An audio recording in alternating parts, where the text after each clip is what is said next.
기사를 써서 주가를 띄우고 초단타를 쳐서 이익을 얻는 기자들이 있었다고 작년 국감 때 저희가 3인당 한창민 의원 모시고 얘기 나눈 적이 있었습니다. 이 문제를 오랫동안 추적하고 계신 미디어 오늘의 정민경 기자를 모셨습니다. 어서 오십시오. 안녕하세요. 반갑습니다. 반갑습니다. 시민들이 그 미디어 오늘에 가지는 특정한 기대가 있죠. 어떤 기대인가요? 언론의 잘못을 바로 잡아줄 언론. 네, 그 기대를 이번에 정민경 기자가 채워주고 계신다는 말씀을 드리려고요. 감사합니다. 네, 이게 벌써 1년이 됐는데, 네. 진짜 그 제가 처음 아마 KBS의 송수진 기자셨죠. 맞아요. 그분이 큰일을 하셨는데 이 사건에서 그 보도를 보고 지금 진짜 딱 1년 다 돼가는데 여전히 모르는 분들이 훨씬 많잖아요. 한국경제 대국민 사과할 때도 이게 무슨 코드인지 모르는 분들이 훨씬 많았던 것 같고 네네. 알아보면 사장도 사퇴했는데 그쵸. 예. 여기까지 오게 된 걸 한번 쭉 정리를 해주신 기사가 있었어가지고 네네. 정경 기자님께서 그걸 한번 알려주시죠. 들려주시죠. 우선 방금 말씀하신 것처럼 이 사건 자체가 엄청나게 커진 계기가 된 거를 기사를 쓴 분은 이제 KBS 송수진 기자 단독 보도부터 시작이 됐었어요. 맞습니다. 그게 이제 7월에 쓰셨던 주식 사고, 기사 쓰고, 주식 팔고, 기자 20여 명 수사. 이게 굉장히 좀 놀라운 기사였던 이유가 우선은 이렇게 기자들의 선행매매가 사실은 기자들 내부에서는 좀 공공연한 비밀이다라고 말이 될 정도로 좀 경제 기자들 사이에서는 쟤 저렇게 해서 돈 벌었대. 뭐 이런 식의 이야기가 옛날부터 있었다고는 해요. 그런데 이제 그것들을 이제 다 사실 지금 상황도 마찬가지지만 어떤 증거를 잡기가 굉장히 어렵고 그리고 이게 정말 선행매매냐. 내가 기사를 써서 그 이후에 바로 주식을 사서 이득을 본 거냐 아니면 원래 알고 있던 내용이었냐 이런 것들을 확인하기가 굉장히 어려웠기 때문에 지금껏 묵묵하게 이렇게 이루어졌던 일들이었어요. 그런데 이거를 이제 송수진 기자가 단독 보도를 했는데 이게 7월 달이었어요. 방금 말씀하신 것처럼 거의 1년. 그런데 사실 이게 3월 달에도 지금 이게 크게 알려진 거는 사실 서울경제 TV 기자의 112억 원 선행매매 사건. 그러니까요. 112억이라면서요. 그 한 사람이 벌어들인 수익. 맞습니다. 그게 이제 사실 제일 큰 첫 번째 그룹으로 잡혀 있고 현재 공판이 진행되고 있는 어떻게 보면 가장 알려진 사건입니다. 그런데 이제 그 전에 매일경제에서도 비슷한 일이 있었어요. 3월에. 그래서 제가 이거는 매일경제 관련해서 기사를 썼었는데 이것도 이제 그러니까 금융위원회 증선위에서 이미 그 보고서도 올려놨었고 했었는데 많이 알려지지가 않았어요. 그리고 저도 그거를 3월에 쓸 때만 해도 뭔가 이렇게 큰 조직적인 일들로 일어나는 건지는 잘 몰랐어요. 그리고 실제로 지금 그 매일경제 기자의 사건도 지금 들어가 있는 20여 명의 조직의 한 그룹인지 단독 범행인지 이런 것들도 아직 다 나오지 않은 상황인 거죠. 마약 수사 같은 레토릭인데요. 아, 그런가요? 그러니까 점조직인지 네, 그렇죠. 얼마나 넓게 퍼져 있는지 서로 아는지. 맞아요. 그래서 이 송수진 기자의 보도가 중요했던 게 이게 기자 20여 명의 규모다. 그리고 4개의 그룹으로 나눠져 있었던 어떤 한 명이나 단독 범행이 아니었다는 거예요. 이게. 그렇기 때문에 이 기사가 굉장히 중요했고 그래서 이후로도 계속 KBS에서는 이 보도가 이어지고 있고요. 그래서 이제 10월에 말씀하신 국정감사가 이루어졌었고 그리고 그때 KBS 다큐 개미 올리기 작전 세력이 된 기자들이라는 다큐가 나왔습니다. 그 다큐에서는 좀 특이했던 게 이제 실제로 기사를 홍보하는 대행사, 그러니까 중간에 낀 IR 대행사라는 개념이 이제 처음 나오기 시작을 하고요. 그래서 그 IR 대행사에 있던 사람이 내가 기자들한테 돈을 줬다.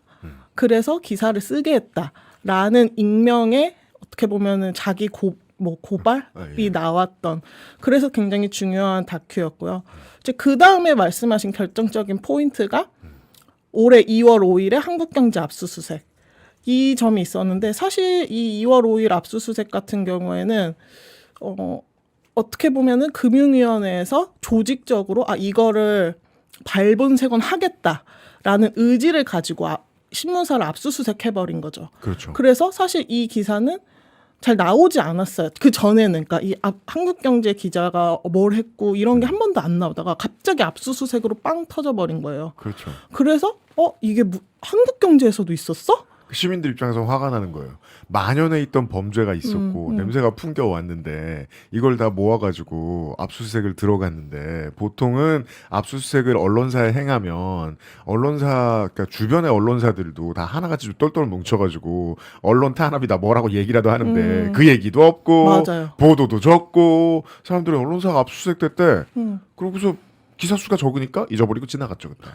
그때 조용했던 게 그리고 저도 굉장히 놀랐었던 게 이 예. 작년 7월에 이런 압수수색 기자들이 나오고 나서 제가 대형 언론사들에 다 전화를 돌렸어요. 네.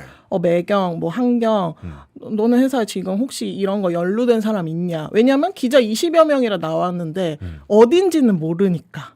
그래서 일단 큰 데를 다 돌려보자. 네. 네. 뭐 한경, 매경, 뭐 서경 이런 것들이 네. 뭐 파이낸셜 뉴스 이런 데들 다 유명한 경제지들인데 그곳에 다 전화를 돌렸어요. 혹시 너네 기자 연루된 거 아니야? 이런 식으로 물어봤죠. 근데 그때 한경에서도 그렇게 혹시 너네 네.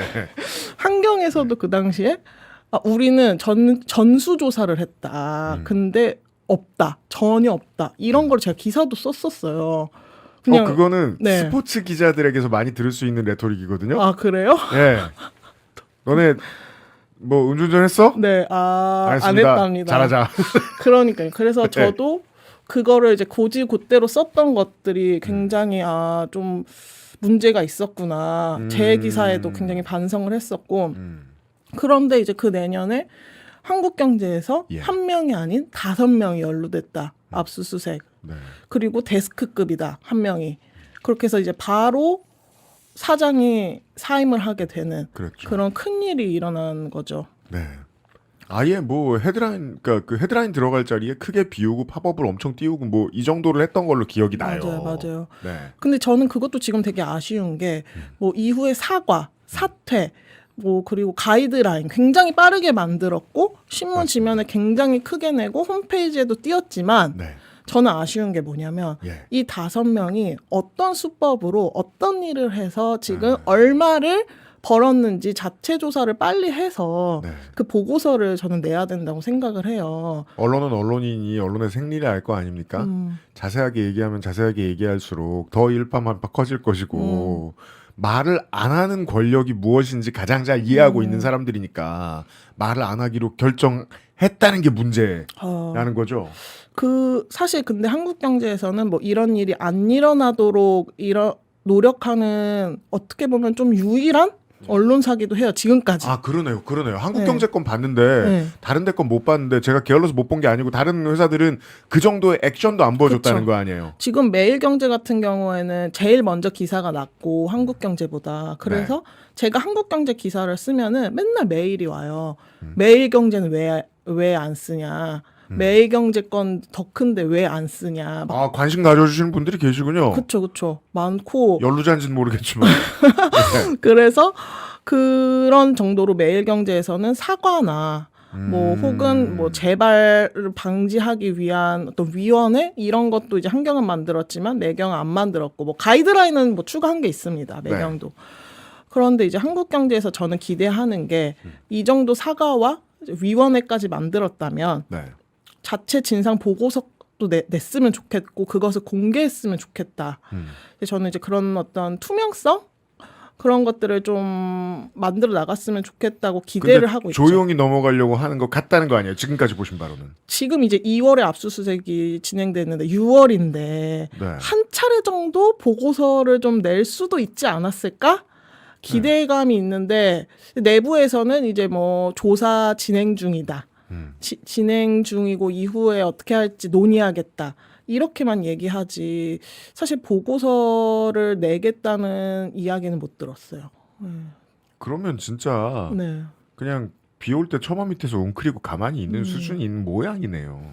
그런데 사실 이제 뭐 그래서 지금까지 많이 나왔던 보도들이 아마 보신 게 그 서울경제TV와 서울경제 소속의 112억 원 선행매매 사건과 네. 이제 조금 결이 다른데 SBS 전 직원의 넷플릭스 파트너십을 맺는다는 정보를 먼저 안고 8억 원을 이제 이득을 얻은 그건 회사 내부 정보니까 그쵸. 확실히 좀 결이 다르죠. 그렇죠. 예.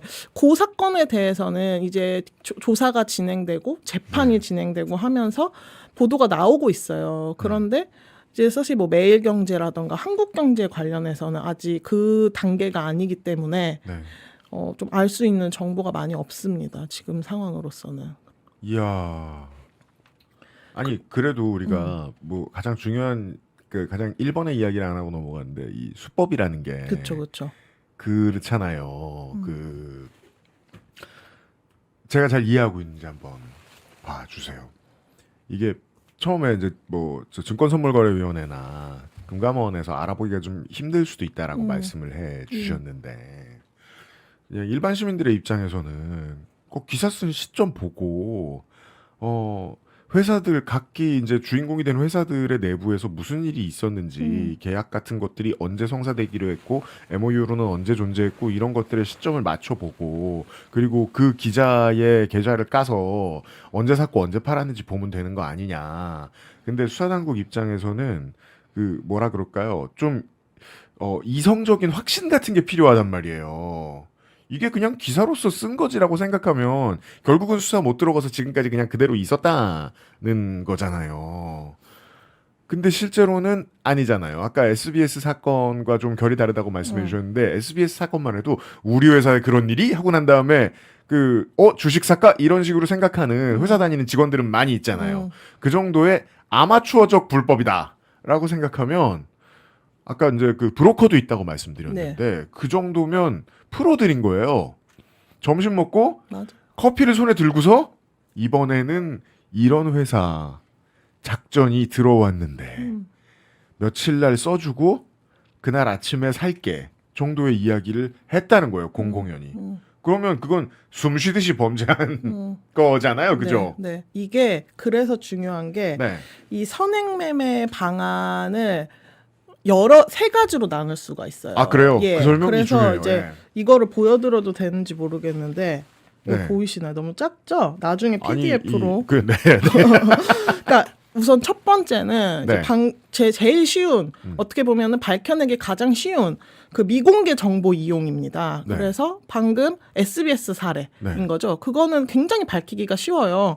이 파트너십이 언제였는지 그리고 이 사람이 언제 주식을 샀는지 언제 매도했는지 이것만 알면 되거든요. 네. 그러니까 그거는 굉장히 빨리 지금 진행됐어요. 그리고 실제로 지난주에 8억 원에 대한 과징금으로 10억 원을 때렸습니다.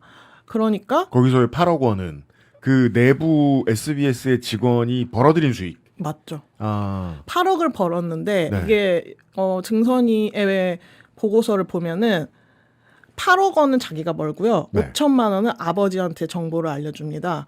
그래가지고 아버지 우리 회사랑 넷플릭스랑 파트너십을 맺으니까 지금 사세요. 들어가세요. 네. 해서 들어가서 가족이 들어갔고 그 5천만 원에 대해서도 과징금이 부과돼서 총 10억 원이 과징금이 부과가 됐어요. 예. 이런 경우는 사실 굉장히 쉬운 거예요. 뭐 밝혀내기도 쉽고 과징금을 부과하기도 쉬운 일이죠. 그게 첫 번째입니까? 그렇죠. 그게 첫 나머지 번째죠. 둘은. 네. 그리고 이제 두 번째는 한창민 의원님이 나오셔서 말씀해 주셨겠지만 삼부토건 주가 조작과 같은 일이에요. 네, 그래서 그건 바이라인 장사인 거죠. 바이라인 장사. 방금 말씀하셨던 IR 대행사를 끼고 정말 꾼들이 네. 하는 거라고 저는 지금 추측을 하고 있습니다. 네. 뭐 대부분 많은 분들이 그렇게 생각하실 거고. 그래서 자기 바이라인을 이용해서 IR 대행사를 통해서 기사를 써주고 주가를 움직이는 수법으로 주식을 그 전에 사두고 그렇게 이득을 보는 거죠. 네. 그래서- 그러면 개미들이 몇 시간 내로 붙어요. 그렇죠. 네.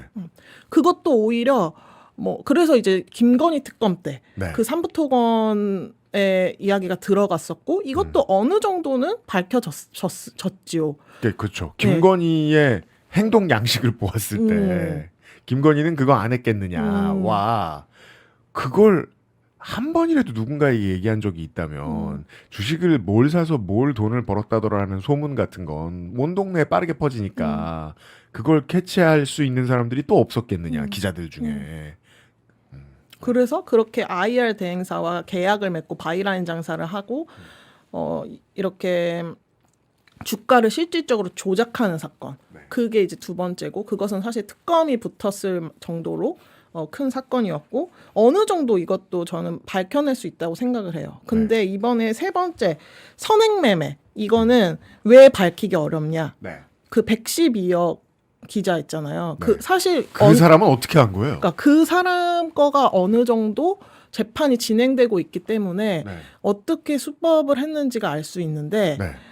왜 어려웠냐? 네. 우선 첫 번째로 자기 이름으로 기사를 안 썼어요. 자기 이름으로 기사를 네. 안 썼다. 네, 왜? 네. 그리고 그 사람이 기자 직군이 아닙니다. 기자가 아니다. 네. 네. 그래서 사업국 소속입니다. 서울경제 사업국 소속인 사람이고 네. 이전에 기자를 했었어요. 네. 이투데이 기자 출신이에요. 그런데 서울경제로 넘어가면서 서울경제에서 그런 112억의 선행매매를 한 건데 네. 서울경제에서 자기 이름으로 기사를 안 써요. 그래서 그러면 재판에 가서 누가 나왔냐? 예전에 이투데이 같이 다녔던 후배 기자. 네. 그 사람 이름으로 기사를 썼다는 거예요. 대포 바이라인이 있다는 겁니까? 그래서 이제 그 이투데이의 후배가 나와서 증인으로 나왔어요. 그래서 왜 당신은 그걸 써줬냐라고 물었죠. 사람 그 뭐 판사들이나 그 검사나 나와서 왜 써줬냐라고 했을 때 나는 그냥 선배가 이거 한번 써봐라고 해서 쓴 거지. 내가 선행매매 하려고 쓴 게 아니다. 나는 껍데기다. 네.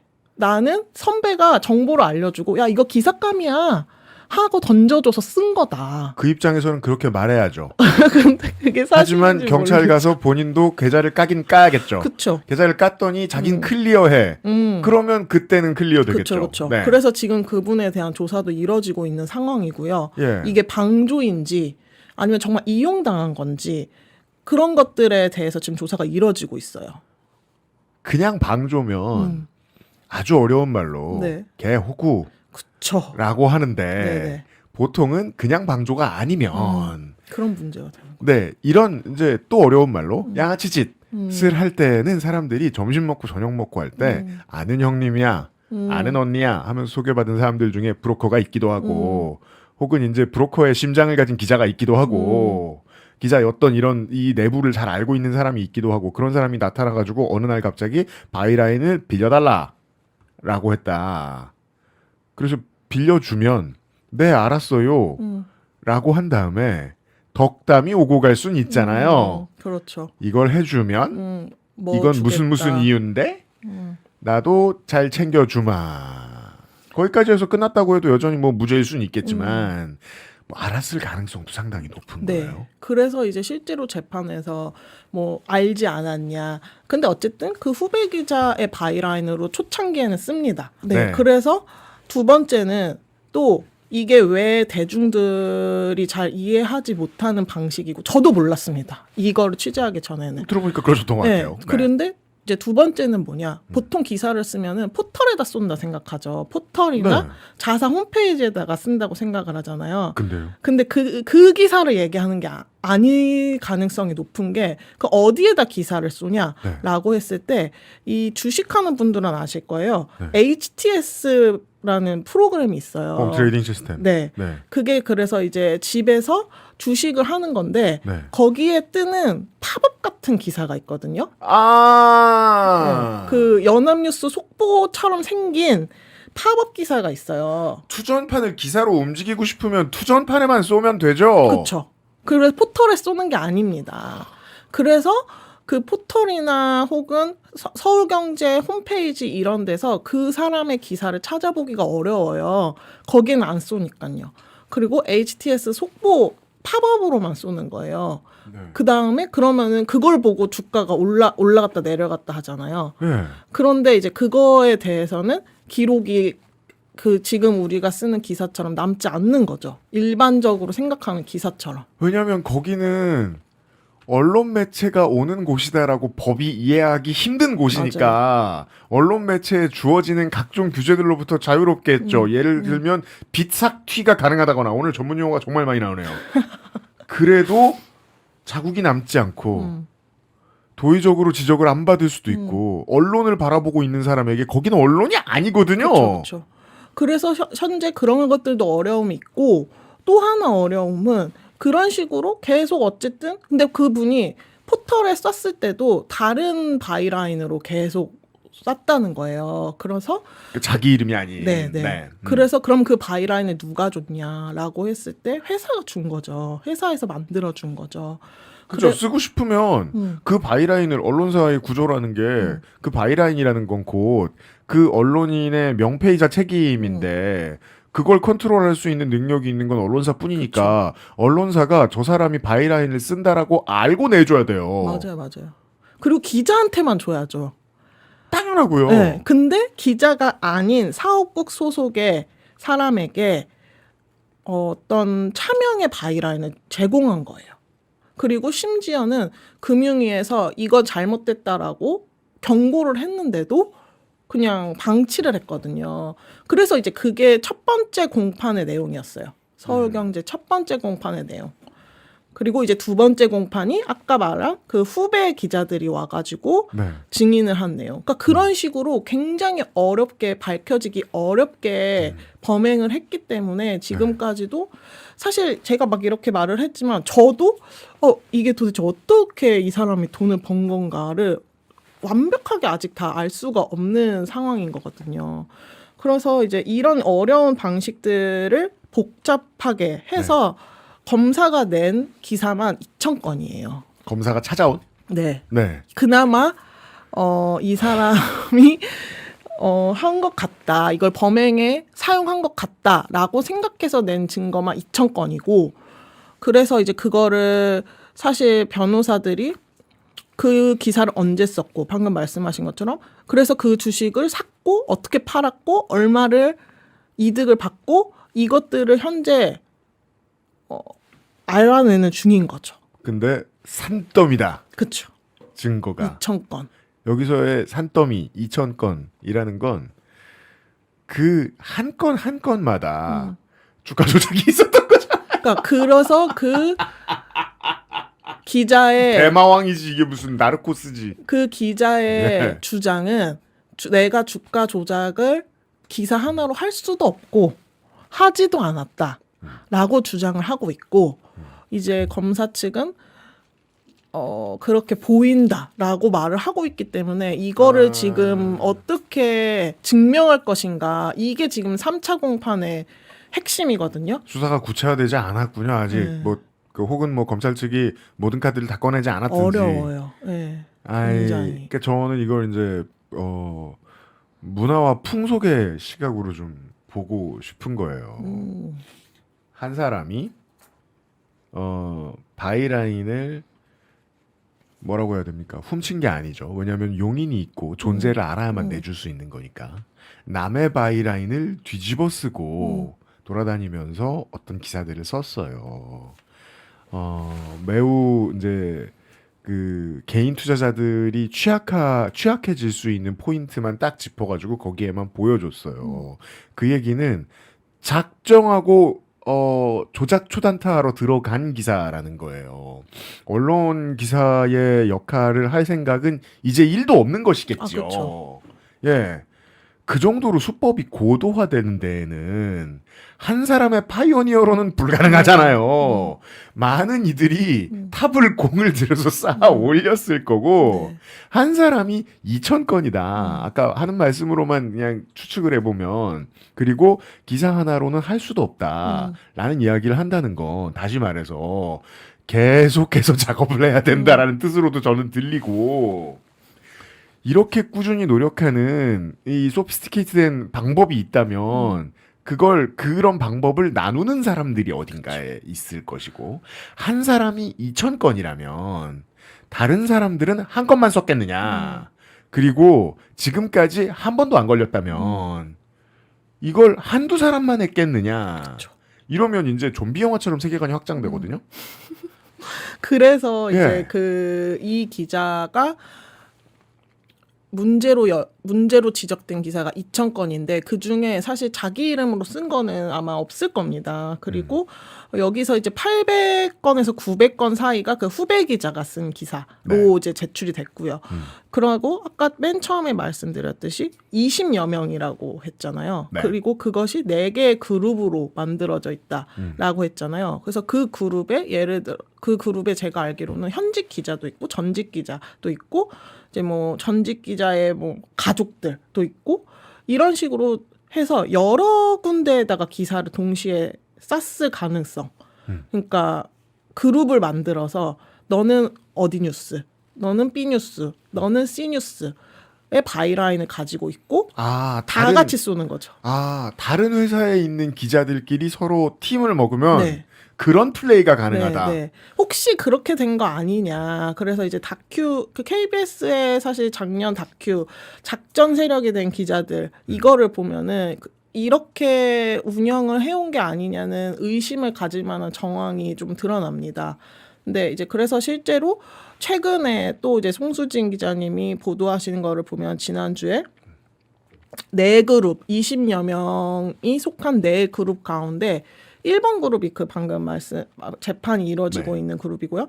그리고 2, 3그룹에 대한 구속이 이루어졌어요, 지금. 네. 그래서 이제 조금 더 진전이 되고 나면은 며칠 전에 구속됐더군요. 네. 그리고 이제 그 구속 기사를 이제 또 이재명 대통령께서 SNS에 그렇죠. 공유를 하셨습니다. 네. 그리고 사실 이번에 이재명 대통령이 선행매매 관련된 기사를 링크하신 건 2번째예요. 이전에도 한번 하셨고요. 네. 그래서 이거는 제 생각에 청와대에서도 굉장히 관심을 가지고 있는 사안이고 맞아요. 그럴 수밖에 없죠. 왜냐하면 코스피 시장을 굉장히 중요시하는 정권이고 맞아요.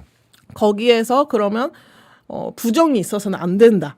이게 철학이기 때문에 이 주가 조작 폐가 망신이라는 슬로건으로 금융위가 나오지 않았습니까? 네. 그래서 이제 사실상 가이드라인을 대통령이 깔아줬죠. 그렇죠. 네. 그렇기 때문에 사실 지금 나와 있는 이 20여 명과 4명의 그룹의 수사들은 제 생각에 뭐 내년, 내후년까지 이 기사는 계속 나올 것 같아요. 그래서 정경 기자님을 또 뵈야 될 수도 있을 것 같아요. 저는. 네, 좋아요. 왜냐하면 네. 우리 모두 아직 저들의 논리 구조를 다 파악하고 있지 못하잖아요. 맞아요. 예, 논리 구조를 파악하지 못하면 그 얼마나 악독한 마음을 어느 시점에서 먹었는지도 알기가 좀 어려워요. 제가 의심하는 건 그거거든요. 제가 좀비 영화를 왜 말씀드렸냐면 이거 너무 일편 스타일입니다. 저놈 잡으면 끝판 깨는 줄 알았는데. 네, 시즌 2가 있었던. 네, 그 저놈 자꾸 밖으로 나왔더니 도시가 폐허가 돼 있는 거예요. 더 큰 어떤 것들이. 경제지가 이제 초반에 이제 한경과 매경사리에 반성 똑바로 안 한다 이거 얘기해 주셨는데 경제지가 거기만 있는 것도 아니고 그쵸. 경제 매체 정말 많고 네. 그들도 경제 매체 아닌 뭐 미디어오늘까지 다 포함한다고 치죠. 다른 매체들도 명함 주면 이름 끝에 나오는 2글자는 똑같아요. 기자예요. 그래서 이 업계가 공유 안 되는 듯 하면서도 공유되는 어떤 것들이 있어요. 커리어 옮겨 탈 때 경제지 기자들 종편 많이 가고 젤의 메이저 미디어 많이 갑니다. 한 번도 안 걸린 나쁜 짓을 하던 친구들이 거기서 유입될 가능성이 없을까? 있죠. 예, 그러니까 메이저 미디어 시장이 메이저 미디어 업계가 어디까지 병들어 있을까가 저의 궁금증이에요. 그러니까 실제로 이게 메이저 업계만 이 정도고 그러면은 마이너는 얼마나 심할까요라고 한 거에 대한 얘기하고 싶은 게 하나 있는데 네. 그 방금 말씀드린 112억 그 서울경제 TV 출신 기자 네. 그 기자가 후배 바이라인을 쓴 것 외에 실제로 재판에 나오는데 글로벌 땡땡이라는 경제지를 아마 자기가 만들었다고 전 추측하고 있어요. 네. 거기에도 똑같은 기사가 나와요. 음. 근데 그러면은 그게 어떻게 나왔냐? 그걸 어떻게 알게 됐을까? 이 부분도 굉장히 재밌거든요. 네. 그 후배가 증인을 하러 나왔다고 말씀드렸잖아요. 이투데이 출신 기자, 이투데이 때 만난 기자, 네. 전직 후배. 그 후배가 어느 날은 그 선배한테 아이템을 받고 안 쓴 거예요. 네. 선배가 야 너 이거 한번 써봐 이거 재밌지 않냐? 했는데 아 저 이거 아니고 이제 뭔가 알았겠죠 이 사람도. 그러니까 이제 점점 안 쓴 거예요 이 사람이 주는 아이템을. 아 끌려다로 가지 말아야겠다. 네, 그랬는데 그 주제와 똑같은 기사가 이 어떤 글로벌 땡땡이라는 곳에 계속 올라오는 거예요. 그러니까 이 사람이 보니까 이거 선배가 나한테 말했던 건데. 근데 이 주제가 여기 맨날 올라오네? 이상하네? 이러고 이 사람도 거기를 보게 된 거예요. 기사로 죄 짓는 사람들은 발자국을 반드시 진하게 남기죠. 그렇죠. 그러니까 그런 식으로 마이너 매체들 사실 등록만 하면 되잖아요. 네. 그래서 그런 거를 활용한 것들은 얼마나 많을까라는 거를 생각했을 때 사실 제가 저도 이 내용을 쓰려다가 안 썼어요. 너무 마이너한 매체일 수 있고 네. 사실 환경, 매경 요렇게 썼을 때는 관심이 있는데 뭐 글로벌 땡땡 뭐 정말 저도 처음 들어보는 매체요. 굳이 안 찾게 돼요. 그렇죠. 그래서 그런 것까지 쓸 필요가 있을까? 이런 생각이 들어서 좀 안 쓴 부분도 있는데 저도 그래서 이렇게 그 한창민 의원실에서 국감에서 말씀하셨을 때 이 등록을 하면 무조건 매체를 만들 수 있는 이 상황도 좀 문제가 있는 거 아니냐라고 말이 나오긴 했는데 이게 또 뭐 표현의 자유나 그렇겠죠. 그런 것들에 의해서 굉장히 해결하기 어려운 상황으로 알고 있습니다. 예. 이 장담컨대 이제 지금 계속 공판도 따라다니고 네네네. 계시잖아요. 네. 장담컨대 매우 새로운 깨달음들이 우리를 기다리고 있을 거라고 생각합니다. 이게 굉장히 밝혀지기 어렵다고 저는 생각하는 게 이런 수법들이 오랫동안 쌓여왔는데 네. 잡히지 않았기 때문에 네.